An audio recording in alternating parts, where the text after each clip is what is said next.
Have you ever noticed how, at the most unexpected moments, old memories return? A smell, a sound, a song, or sometimes nothing at all. Just silence. Then suddenly, an old image, an old emotion, an old version of you steps back into the stage of your mind. We often ask, why now? Why is this memory showing up? Why is this emotion rising again after all these years? The mind quickly rushes to resist. It says, no, not this again. I thought I was done with that. And the heart, feeling the tremor of an old wound, tightens. But what if these memories, both from your past and even the imagined moments of your future, don't come to harm you? What if they come to be felt, not feared? What if their return isn't punishment but liberation? When we say welcome the past and future memories, we're not inviting chaos. We're inviting truth disguised as remembrance. Every memory that resurfaces, especially the painful ones, holds a fragment of energy that was never allowed to complete its cycle. It froze in time, waiting for your awareness to finally let it move again. You see, nothing within you truly disappears. It simply waits for recognition. When you deny a memory, it becomes a ghost. When you fear it, it becomes a prison. But when you welcome it, without judgment, without trying to rewrite it, it becomes light. This is not about believing every memory as literal truth. Memories are shaped by the lens of emotion, filtered through time, altered by perspective. They're not always accurate, but they are energetically real. And energy seeks freedom. So when a memory surfaces, don't rush to analyze. Don't try to decode the story immediately. Just pause. Feel what arises. That's all it ever wanted. To be felt fully, without interruption. In that stillness, something extraordinary begins to happen. You notice that what you once feared begins to dissolve in your presence. You realize that awareness itself is alchemy. It doesn't need force. It simply sees. And in being seen, the trapped emotion finally exhales. Even future memories, the images you see of yourself in moments yet to come, arrive for a reason. They're invitations from potential timelines, possibilities asking to be acknowledged. They say, here's what your energy could become if fear doesn't lead your choices. Sometimes the future comes to visit you in the same way the past does, through feeling. A wave of anticipation, a flicker of déjà vu, an intuition that something is meant to unfold. These two are not commands. They are messages. They're glimpses of alignment or misalignment, showing you the frequency you're holding right now. To welcome both past and future is to live presently. It's to say, I no longer reject what my consciousness is showing me. It's to stop running from shadows that only want to be embraced.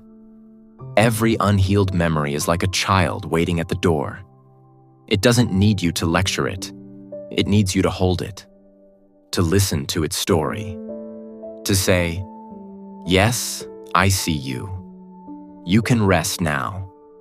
This is the true meaning of inner freedom, not perfection, not erasure, but integration. Because the parts of you that hurt the most were not mistakes. They were incomplete expressions of your evolution. And when you let them complete themselves through awareness, they become wisdom. You start to realize that memory wasn't returning to haunt you. It was returning to return itself to the whole. And the emotion that felt like heaviness was energy waiting to become power. As you walk deeper into self-awareness, the timeline of your being begins to merge. Past and future no longer feel separate. They dissolve into now. And in that now, you become vast. You begin to sense the eternal observer, the consciousness that existed before any story began and will remain long after every story ends. This is discovery. Not the discovery of something new, but the rediscovery of what was always there. The observer, the silent witness, the one who watches memories like waves rising and falling. You realize that you are not the wave. You are the ocean. And every wave, every memory, every vision of the future is simply the ocean remembering itself in motion. When you truly allow this, peace begins to emerge. Not the peace of absence, but the peace of wholeness. Even your most painful memories become sacred teachers. They show you where love was withheld, where acceptance was missing, where light had not yet reached. You stop chasing healing as a project and start allowing healing as a process. You no longer say, "I must fix myself." You say, "I must feel myself." And that, right there, is the turning point. Because feeling doesn't mean drowning. It means being conscious while the water moves through you. You don't have to swim against the current anymore. You only have to remain aware.